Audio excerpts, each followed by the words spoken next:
dia jongkong emas daripada laut ke kan. Mana tahu. Buat apa tu bang? Ni tengok pasir ni. Tambak pasir. Oh, beli lauk ni. Beli lauk. Tengok kejap. Ramai bang. Tak ada tengok. Oh, kampung pun tengok. Kereta hati. Hai.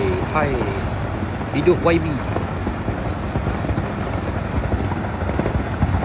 Dia nak buat macam dekat pantai apa, dekat Pengalam Malak tu kan. Dia nak tambak tu kan. Tambak tepi kan. Dia bukan nak tambak penuh, nak tambak semua kan. Dia tambak tepi je.